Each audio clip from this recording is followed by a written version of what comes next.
Seberapa bisa kita menghitung pengorbanan orang tua? Hai, Bro and Sis, semoga kalian tetap gembira ya. Begitu juga ortu kalian. Kali ini bukan TV, mau mengajak kalian belajar berhitung. Saya katakan berhitung dalam tanda kutip loh, karena bukan hitung-hitungan ala matematika seperti yang Bro and Sis pelajari di sekolah, tapi menghitung biaya yang pernah ortu kita keluar buat kita sampai sekarang ini. Pernah nggak kita menghitung pengeluaran ortu kita hingga kita seumur sekarang?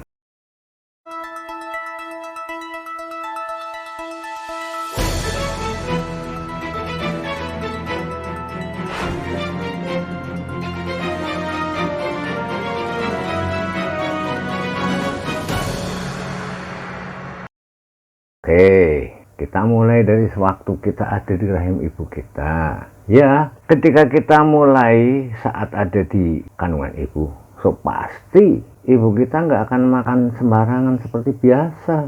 Tapi pasti ada tambahan makanan yang memberikan nutrisi lebih. Semua demi siapa? So pasti demi sang buah hati, yaitu kita. Apa cukup sampai di sini ortu kita melakukannya? Pasti enggak dong. Sebab ortu kita pasti akan memeriksakan kesehatan kita yang masih belum sempurna sebagai manusia. Entah lewat bidan maupun lewat dokter kandungan. Ini juga butuh biaya ekstra loh. Ortu kita nggak pernah menghitung berapa biaya yang mereka keluarkan. Yang penting kita akan lahir dalam keadaan sehat, lucu, menggemaskan, dan membanggakan tanpa kekurangan apapun. Sebelum kita dilahirkan, ortu juga telah melakukan berbagai persiapan, misalnya menyediakan popok, pakaian bayi, selimut bayi, kasur bayi, dan sebagainya. Ortu kita pasti nggak mau setelah terlahir kita tetap telanjang, nggak pakai baju. Bisa-bisa kita masuk angin nanti, iya kan?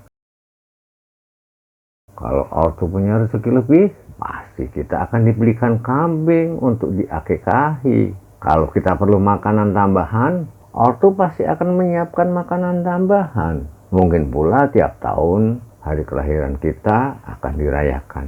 Begitulah seterusnya. Nah, ketika kita mulai belajar berjalan, mungkin ortu akan membelikan alat bantu seperti baby walker agar kita bisa cepat berjalan. Lalu ortu nggak akan cuma ngasih makan dan pakaian, tapi juga mainan. Bahkan juga seperti otopet atau sepeda. Buat apa? Supaya kita senang, gembira, dan bahagia. Kalau udah waktunya sekolah, pasti kita akan didaftarkan di suatu sekolah.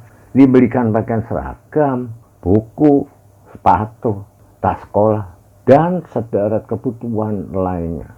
Bahkan tiap hari kita akan diberi uang jajan. Mulai dari masuk SD, anggaplah sekolah. Tidak disekolahkan di TK, karena TK cuma taman bukan sekolah. Sampai kita lulus SMA. Pengeluaran ortu bukan cuma biaya beli buku, Bro and Sis. Bukan cuma baju seragam, sepatu, uang jajan, dan iuran sekolah loh.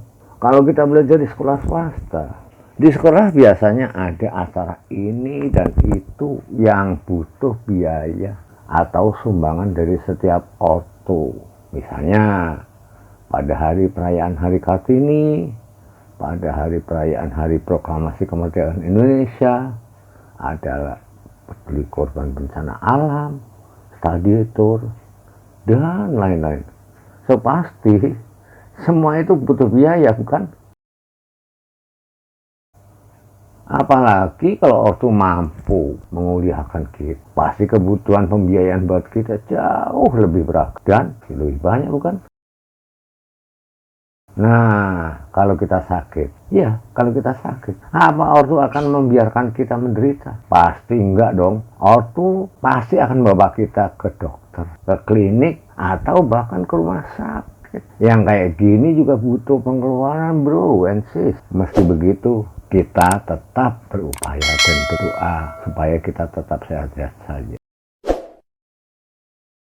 Nah, sekarang coba kita hitung berapa pengeluaran ortu buat semua itu. Berapa biaya yang telah dikeluarkan ortu sejak kita dalam kandungan hingga kita lulus SMA atau lulus kuliah. Puluhan rupiah kah? Puluhan ribu rupiah kah? Ratusan ribu rupiah? Jutaan rupiah kah? Atau malah lebih dari itu? Bisa nggak? Coba kita menghitungnya, Bro NC. Kalau mau jujur, kita nggak akan pernah mampu. Kita nggak akan bisa menghitungnya. Ortu kita sendiri memang tidak akan pernah hitung-hitungan sama kita.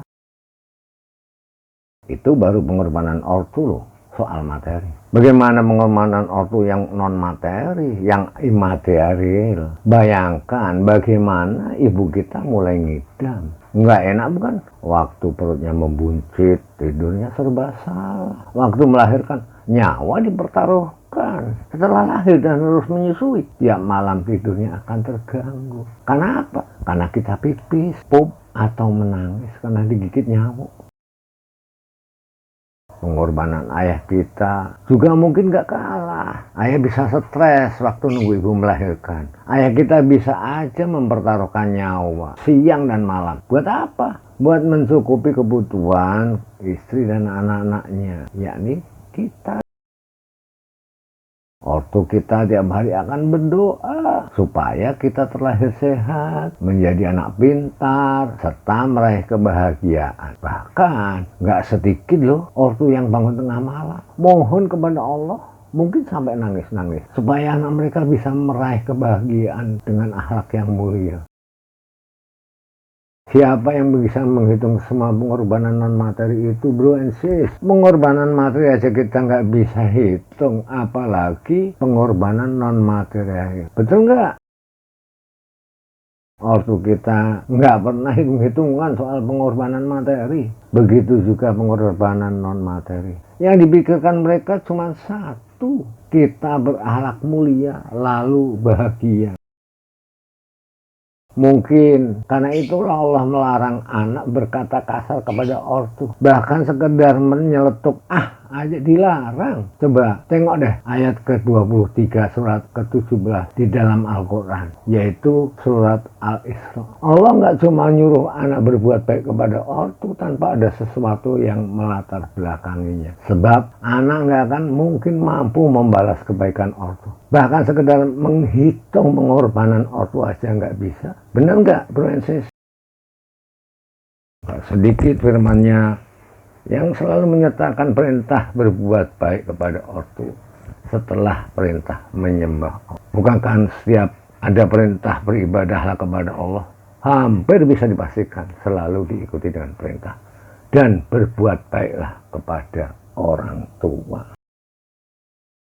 Maka jangan heran jika dikatakan ridallah fi ridal walidain, suhtullah fi suhtil walidain. Ridho Allah itu tergantung pada ridho orang tua. Demikian juga kemurkaan Allah tergantung pada kemarahan orang tua. Itu karena begitu besar pengorbanan ortu kepada kita.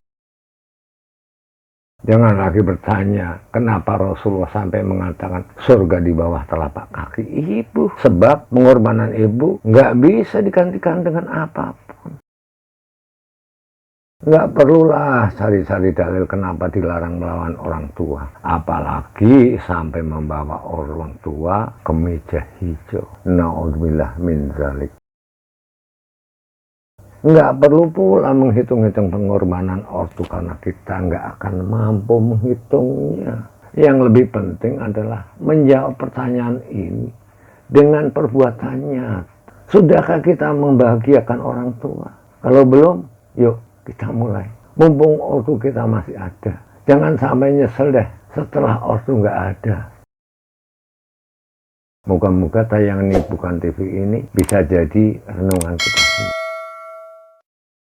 Bro and sis, terima kasih telah menonton tayangan ini.